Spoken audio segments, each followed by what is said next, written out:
नमस्कार. आज ज्येष्ठ शुद्ध द्वितीया. आज आपण दासबोधामध्ये समर्थ रामदासांनी सांगितलेली एक ओवी पाहणार आहोत. अरे जे झालेची नाही त्याची वार्ता पुससी काही, तथापि सांगो जेणे काही संशय नुरे. श्री समर्थ रामदासांनी साधकाने विचारलेल्या प्रश्नाला उत्तर देताना ज्ञानी व अज्ञानी यांच्यातील फरक स्पष्टपणे सांगून शंकेखोराच्या शंकेचे निरसन होईल असे विवेचन केले आहे. दोरीवर सापाचा, पाण्यावर लाटांचा भास होतो. सूर्यामुळे मृगजळ भासते, झोपेत स्वप्न पडते. शिंपल्यावर चांदीचा भास होतो.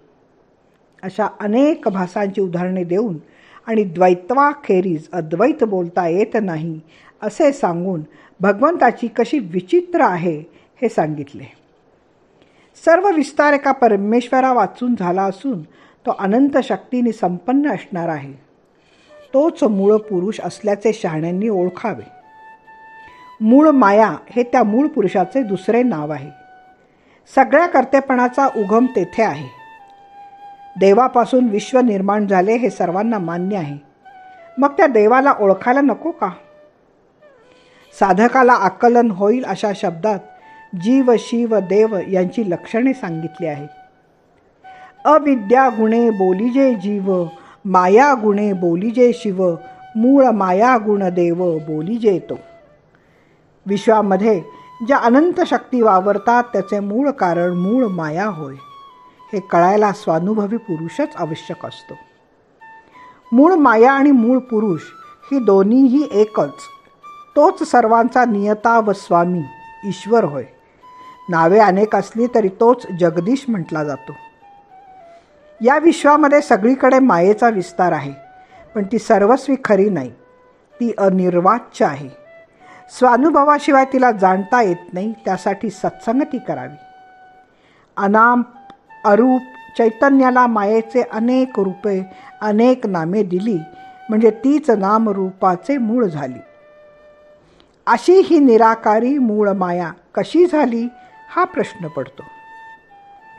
दृश्याने भरलेले जग निर्माण झाले हा जगदीशाच्या नजरबंदीचा खेळ आहे. निश्चल आकाशात चंचल वायू निर्माण झाला. तो वायू कितीही चंचल झाला तरी आकाशाची निश्चलता भंगत नाही. त्याचप्रमाणे जसाच्या तसा स्थिर असतो. वायू जसा पुरातन नाही तशी मूळ मायाही पुरातन नाही. वायूसारखेच मूळ मायेचे रूप आहे. ते भासते पण दिसत नाही. तिचा विस्तार म्हणजे अविद्या. अविद्येमुळे जग दिसते. ढग जसे आकाशात अचानक दिसू लागतात तसे मायेच्या योगाने जग दिसते. ढगाच्या संचाराने आकाश हलल्यासारखे वाटते. तैसे माये करिता निर्गुण, वाटे जाणे सगुण, परी ते पाहता संपूर्ण जैसे तैसे. निर्गुण सगुण दिसते ते मुळात खरे नाही. रथ पळतो, जमीन नाही. ढगांच्या धावपळीत चंद्र पळाल्यासारखा दिसतो, पण तो एका जागी स्थिरच असतो. हा नजरबंदीचा खेळ माया करते हे समजून घ्यावे. त्यातील खोटेपणा लक्षात घ्यावा. पंचमहाभूते हेही मायेचेच लक्षण आहे. आकाश वायूच्या संसर्गात इच्छा जन्मली. इच्छा म्हणजे तेज, मृदुत्व हे पाणी, जडत्व ही पृथ्वी असा भूतांचा आविष्कार असून ही भूते बीज रूपाने मायेमध्ये असतात. तीच ब्रह्मांडाची रचना करतात. ही कधीच सुटी एकटी नसतात. स्वर्ग, मृत्यू, पाताळ अवघे चराचर यामध्ये पंचमहाभूतांखेरीज काहीही नाही. शेवटी श्री समर्थ परमात्मस्वरूप श्रोत्यांनी ओळखावे असे म्हणतात.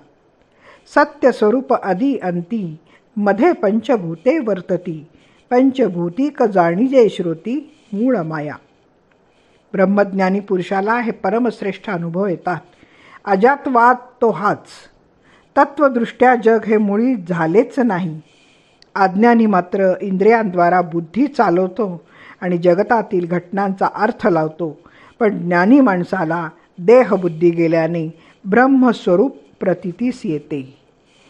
ज्ञानेश्वर महाराज म्हणतात, झाले नि जगे मी झाके, जगत्वे कोण फाके, किलेवरी माणके लोपली काई. जय जय रघुवीर समर्थ. धन्यवाद. मी सौभाग्यवती पल्लवी कुलकर्णी. नमस्कार.